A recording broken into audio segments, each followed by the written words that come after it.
watch this episode in Hindi, switch to timestamp 4 minutes and 3 seconds. Hello and welcome to another episode of Legal Update. The topic of discussion is consensual relationships without fear of criminalization.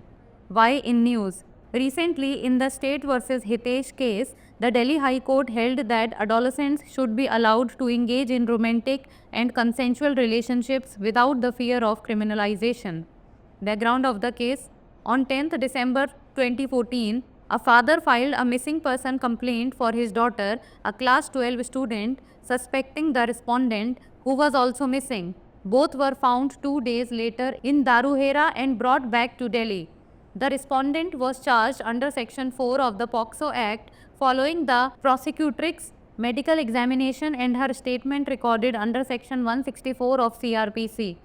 The prosecutrix claimed that she went with the respondent willingly and that any sexual relations were consensual. The trial featured 12 witnesses and a conflict over the prosecutrix's age, lacking physical evidence of coercion, and based on her testimony, the court acquitted the respondent, citing the benefit of doubt. The acquittal was appealed in the Delhi High Court. Court observation: the bench of Justice Jasmeet Singh emphasized the necessity for stringent proof of age under Section 94 of the Juvenile Justice Act, especially when the age of the victim is close to 18, advocating for definitive documentary evidence and the application of benefit of doubt when age proof is inconclusive. The court highlighted the importance of considering the prosecutrix's maturity and expressed wishes, along with contextual interpretation of the age of majority, in determining consent and the application of the POCSO Act.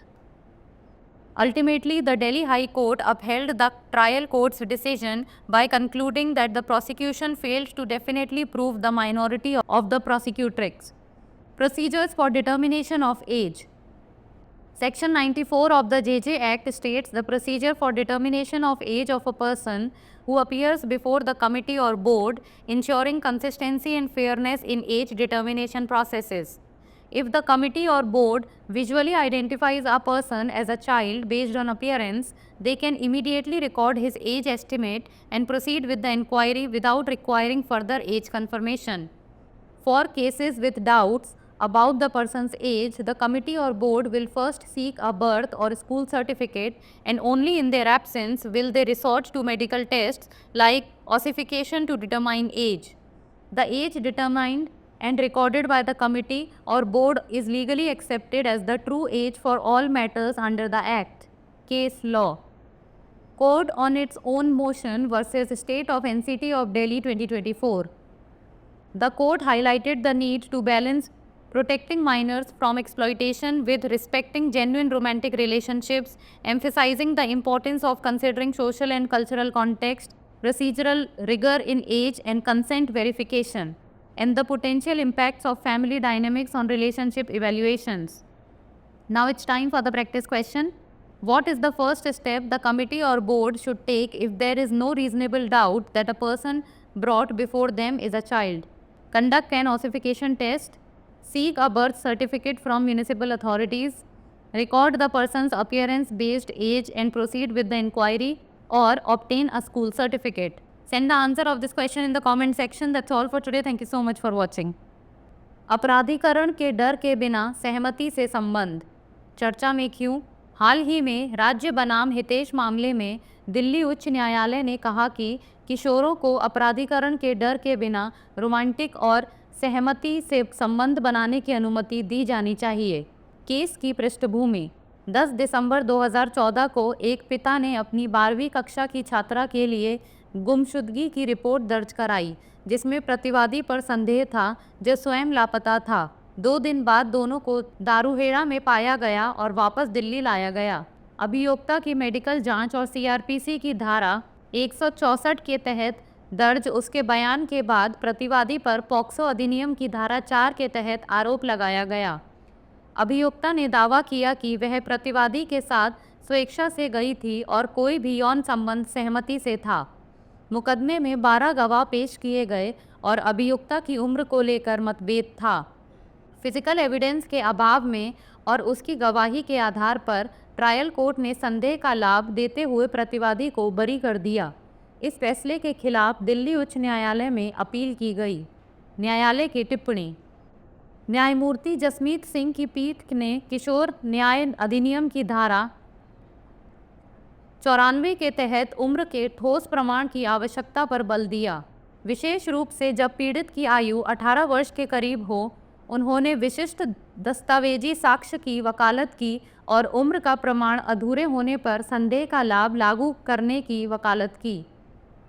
अदालत ने सहमति का निर्धारण करने और POCSO अधिनियम के अनुप्रयोग में वयस्कता की आयु की प्रासंगिक व्याख्या के साथ साथ अभियुक्ता की परिपक्वता और व्यक्त इच्छाओं पर विचार करने के महत्व पर प्रकाश डाला। अंततः दिल्ली उच्च न्यायालय ने निचली अदालत के फैसले को बरकरार रखते हुए निष्कर्ष निकाला कि अभियोजन पक्ष अभियुक्ता की अल्पवयस्कता को निश्चित रूप से साबित करने में विफल रहा। आयु निर्धारण की प्रक्रिया। जेजे अधिनियम की धारा 94 में समिति या बोर्ड के समक्ष उपस्थित होने वाले व्यक्ति की आयु के निर्धारण की प्रक्रिया बताई गई है, जिससे आयु निर्धारण प्रक्रियाओं में एकरूपता एवं निष्पक्षता सुनिश्चित होती है। यदि समिति या बोर्ड किसी व्यक्ति को उसके स्वरूप के आधार पर बच्चा मानता है तो वह तुरंत इस आयु अनुमान को दर्ज कर सकते हैं और आगे आयु पुष्टि की आवश्यकता के बिना जांच को आगे बढ़ा सकते हैं। व्यक्ति की आयु के बारे में संदेह वाले मामलों में समिति या बोर्ड सबसे पहले जन्म या स्कूल प्रमाण पत्र मांगेगा और उसके अभाव में ही आयु निर्धारित करने के लिए अस्थिकरण जैसे चिकित्सा परीक्षण का सहारा लेगा। समिति या बोर्ड द्वारा निर्धारित और दर्ज की गई आयु को अधिनियम के अंतर्गत सभी मामलों के लिए कानूनी रूप से सही आयु के रूप में स्वीकार किया जाता है। संबंधित केस। स्वीप्रेरणा से न्यायालय बनाम राष्ट्रीय राजधानी क्षेत्र दिल्ली राज्य 2024। न्यायालय ने नाबालिगों को शोषण से बचाने और वास्तविक रोमांटिक रिश्तों का सामना करने के बीच संतुलन बनाने की आवश्यकता पर प्रकाश डाला। युवा रिश्तों से जुड़े मामलों में निर्णय लेते समय सामाजिक एवं सांस्कृतिक संदर्भों पर विचार किया जाना चाहिए। उम्र निर्धारण एवं सहमति सत्यापन के लिए प्रक्रियात्मक दिशानिर्देशों का कठोरता से पालन किया जाना चाहिए। रिश्तों से संबंधित मामलों का मूल्यांकन करते समय पारिवारिक गतिशीलता और सांस्कृतिक संदर्भों पर विचार किया जाना चाहिए। अब बारी है अभ्यास प्रश्न की। यदि समिति या बोर्ड को इस बात पर कोई संदेह न हो कि उसके समक्ष लाया गया व्यक्ति बच्चा है, तो समिति या बोर्ड को पहला कदम क्या उठाना चाहिए? अस्थायीकरण परीक्षण का संचालन करें, नगर निगम अधिकारियों से जन्म प्रमाण पत्र प्राप्त करें, व्यक्ति की उपस्थिति आधारित आयु रिकॉर्ड करें और पूछताछ को आगे बढ़ाएं, या स्कूल प्रमाण पत्र प्राप्त करें। आप इस प्रश्न का उत्तर हमें कमेंट सेक्शन में दे सकते हैं। आज के लिए इतना ही, धन्यवाद।